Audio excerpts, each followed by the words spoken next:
আসসালামু আলাইকুম, আমি মনি, আমার পুচুদের মা। আজকের ব্লগটা একদম সকাল থেকেই শুরু করলাম।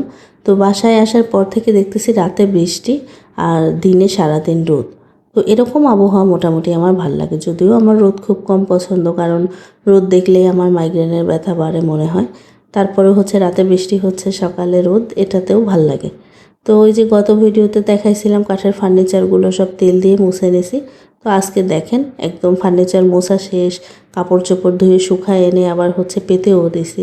তো আপনারা নিজেরাই মানে বুঝতে পারবেন তারতম্যটুকু, যে কাঠের ফার্নিচার তেল দিয়ে মুছলে ঠিক কেমন লাগে দেখতে। তো ওটা আমার গেস্ট রুম, আর এটা হচ্ছে ড্রয়িং ডাইনিং। এই যে ডাইনিংয়ের যে কেবিনেটটা, তারপর হচ্ছে চেয়ারগুলো, টেবিলটা, সব কিছু কিন্তু আমি আগে ধুলোটা শুকনো কাপড় দিয়ে মুছি, তারপরে তেল দিয়ে পরিষ্কার করি। আর ওই যে বললাম না বাড়িওয়ালার ৫-৬টা কাঠের দরজা, সেগুলোও আমি নিয়ম করে মুছি। মানে আমার ফার্নিচার মুছলেই দরজা মুছি, দেখতে পাচ্ছেন কতটা গ্লেসি দেখাচ্ছে। তো এটা হচ্ছে ওই যে ড্রয়িং রুমের সোফা টোফা, মানে মোট কথা সব কাঠের ফার্নিচারগুলোই আমি একদম তেল দিয়ে সুন্দর করে ক্লিন করে নিছি, মুছে নিছি। প্লাস হচ্ছে কাপড় চোপড় যা কিছু ছিল সব ধুয়ে এনে আবার পাচ্ছি। আর আজকে আন্টির ছেলের গায়ে হলো। এই বাইরে যাও না, ময়লা আছে। পুলিশ কার নিয়ে যাওয়া যাবে না, আসো, রাখো। পরে যাবে, আসো, চলে আসো, ময়লা উপরে আসো মইন, আসো বাবা। আচ্ছা রাখ তাই চল। এই ধরো আসো, জানো একটু যাই পিঠা দিবা, স্যান্ডেল পরা যাবে না। হ্যাঁ, সন্ধ্যার পরে বের হয়েছিলাম ওই যে তাদের হলুদের অনুষ্ঠান। ওই আন্টির বড় ছেলে বারবার এসে নক করতেছে, বলতেছে ভাবি একটু আসেন ছাদে, হলুদের অনুষ্ঠান, হলুদ ছোঁয়ানোর জন্য আর কি। কিন্তু আমি তো ট্যাবলেট ক্যাপসুলকে নিয়ে কোথাও যাইতে ভয় পাই। মানে ওরা তো ঘর বাহির সব জায়গায় এক সমান, একরকমভাবে ডিস্টার্ব করে। এজন্যই আমার ভালো লাগে না কোথাও যাইতে। তো এখন বারবার বলতেছে না গেলে কেমন দেখায়, এজন্যই পরে রেডি হয়ে যাচ্ছিলাম ছাদে। আর বাসা থেকে বের হয়ে দেখি বাসাটা অনেক সুন্দর করে সাজাইছে একদম। ৩ তলার ছাদ থেকে নিচ পর্যন্ত পুরোটা লাইটিং করছে, আবার গেট করছে দেখলাম। তো যাই হোক, এই যে ছাদে চলে আসছে। আর ছাদে এসে আমি একটু অবাক হয়ে গেছি, কারণ একটা গাছ দেখতে পারলাম। এই গাছটা কিন্তু আমার লাগানো না, এই যে সাদা সাদা ফুল ফুটছে না এটা, তবে এই মাটিতে হইছে আর কি। আমার অনেক গাছের মাটি তো এখানে হইছে। তো নাম জানা নাই, তবে দেখতে খুবই ভাল লাগতেছে। আপনারা যদি নাম জেনে থাকেন অবশ্যই কমেন্ট করে জানাবেন তো। আর এখানে তো আরো অনেক গাছ ছিল আমার, তো সেগুলো একটু সরাই রাখছে ওরা, যেহেতু এই যে সাজাইছে। তো আমাকে বলছে যে ভাবি পরে আমি এনে রাখবো আবার জায়গা মতো। তো আমি বলতেছি আচ্ছা সমস্যা নেই, দরকার হলে তো সরাতে হবেই, গাছ তো আছে।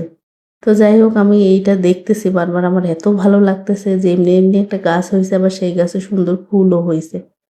তো কি ফুল যে জানি না, তবে ফুলটাতে কোনো স্মেল নাই, কোনো গন্ধ, সুগন্ধ, দুর্গন্ধ কোনো কিছুই নাই। তো এই যে এখন সবাই নাকি মেয়েকে হলুদ ছোঁয়াতে গেছে, এই জন্য কেউই, বেশি কেউ ছিল না, অল্প দু একজন ছিল।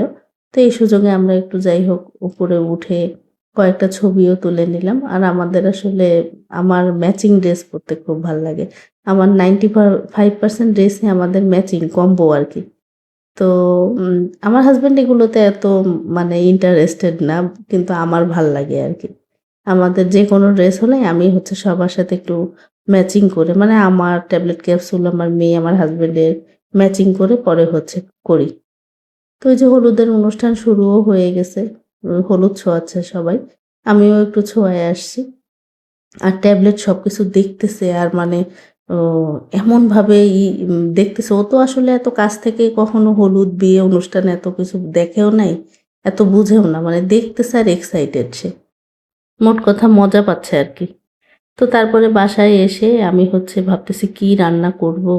আর এই আমড়াগুলো আমি সেই বাড়িতে যাওয়ার আগে নিয়ে আসছিল আমার হাসব্যান্ড। তো আমি ভাবতেছি এগুলো নষ্ট করব, পরে চিকন চিকন করে কেটে আমি হচ্ছে একটু চাটনি করে নিছিলাম। তো প্রথমে একটু রসুন সরিষার তেলে ভেজে চিনি দিয়ে দিছি পরিমাণ মতো, একটু মরিচের গুঁড়া, তারপরে সামান্য লবণ আর পাঁচফোড়ন মশলা দিয়ে হচ্ছে ওই যে কেটে রাখা আমড়াগুলো সেগুলো দিয়ে এবার রান্না করে নেব। আচার আর চাটনির মধ্যে একটু তফাৎ হয়। আমি আসলে চাটনির মতো করেই করছি, যেন আমড়াগুলো আর কি খাওয়া হয়ে যায় সেজন্য। আর পাশের চুলায় করব হচ্ছে ডিম ভুনা। কিন্তু আজকের ডিমগুলোর পরিস্থিতি দেখেন, অনেক সময় এরকম এই ডিম ছিলতে গেলে ডিমের খোসাতে হচ্ছে ওই ডিমের সাদা অংশটা অনেকটাই উঠে যায়। আজকে সেরকম একটা মুসিবতে পড়ছিলাম। তো রাতে রান্না করছিলাম এই যে সেই আমড়ার চাটনি, আলু ভাজি, ডিম ভুনা আর পোলাও। আমি তো পোলাও খেতে পারি না। মাংসের সাথে তো পোলাও আমি খাইতেই পারি না। তবে আমার ডিম ভুনা আর আলু ভাজি হলে পোলাওটা মজা লাগে। মানে একটু খাইতে পারি। তো এই ছিল রাতের খাবার। আর ব্লগ কেমন লাগলো অবশ্যই কমেন্ট করে জানাবেন। ভালো লাগলে একটা লাইক, সাবস্ক্রাইব করে দিবেন। নেক্সট ব্লগ আরও ভালো হবে ইনশাল্লাহ। বিয়ে বউ ভাত আছে যেহেতু।